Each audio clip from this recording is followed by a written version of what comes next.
Bonjour et bienvenue aux Petites Jasettes pédagogiques. Est-ce qu'il y a des ressources, des formations, des sports communautaires, des agences qui t'ont aidé dans ce processus-là? Et Donc, moi, tu as j'ai parlé sorti un d'un peu groupe de jeux, y a ouais, d'autres moi, choses? j'ai sorti un petit peu de la ville pour mon fils. On est à Ottawa, mais je suis allée avec la psychologue, une psychologue à Rockland. Parce que, bon, elle avait plus de dispo, puis je la connaissais à cause de Laurence. Puis Laurence aussi, je l'avais choisie, elle, parce qu'elle était plus accessible. J'avais moins besoin d'attendre longtemps. Sa liste d'attente était moins longue.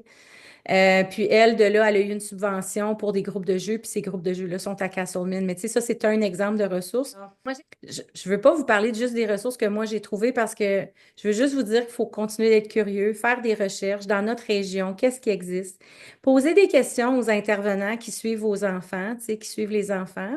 Puis quand on est éducateur, ben s'il y a des, tu sais, à Ottawa, on a les services d'inclusion pour jeunes enfants qui sont vraiment bons, mais dans d'autres régions, il y a d'autres sortes de services. Donc, c'est de rester curieux, de fouiller, de chercher qu'est-ce qui existe pour être connaissant un peu de ce qui existe comme service, mais pour outiller les parents aussi, quand on est éducateur, de pouvoir outiller les parents, outiller les enfants, de fouiller, puis de chercher, puis de ne pas hésiter à poser des questions pour trouver les bonnes ressources. Puis, c'est de l'essai-erreur, hein, parce que des fois, on essaie des choses, ça ne fonctionne pas, on essaie d'autres choses. Et je vais te raconter une petite anecdote là, que j'ai trouvée tellement cute. À un moment donné, mon fils, il voulait inviter des amis à la maison. Puis parce que c'était tellement nouveau pour lui d'avoir des amis à la maison, tu sais, on a accueilli ça à bras ouverts, là. On était vraiment contents qu'il puisse avoir des amis à la maison. Puis les enfants étaient assis au comptoir. Puis un de ses amis qui dit Madame, c'est-tu vrai que Xavier il est autiste?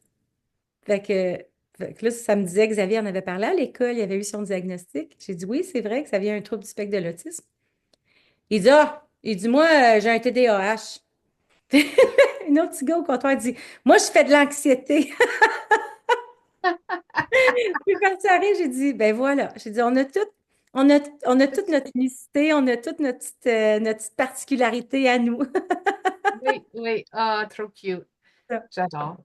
Donc, allons maintenant dans comment est-ce que nous, le personnel éducateur, on peut créer un environnement favorable à l'épanouissement de chaque enfant,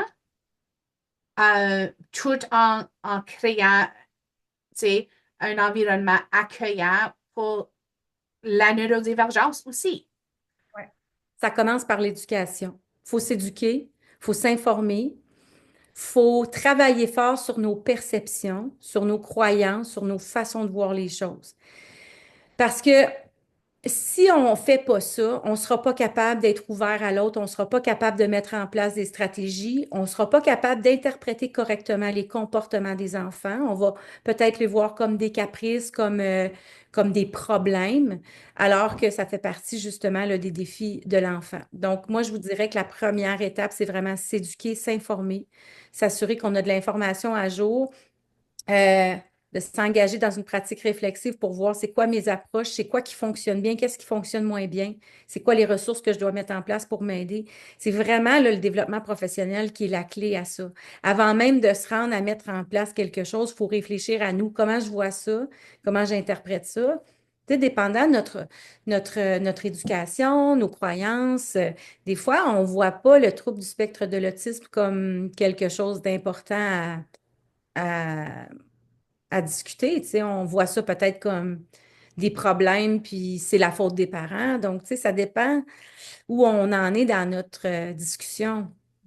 C'est pour ça, je pense qu'il faut vraiment se mettre à jour dans nos connaissances, pas hésiter à suivre des formations, à consulter des professionnels qui connaissent bien ça pour qu'on puisse après ça regarder l'enfant, voir ses besoins à lui.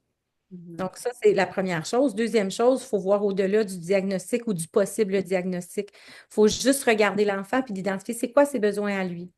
Puis qu'est-ce que je peux faire? Puis ça aussi, c'est important, je le dis souvent à mes étudiants. Quand on met en place des stratégies inclusives, c'est pas dans le but de rendre l'enfant normal ou neurotypique ou comme les autres. On veut qu'il progresse selon son rythme à lui, dans son cheminement à lui. Alors, si sa prochaine étape, c'est ça, même si c'est 3 ans en arrière sur le restant du groupe, c'est pas important.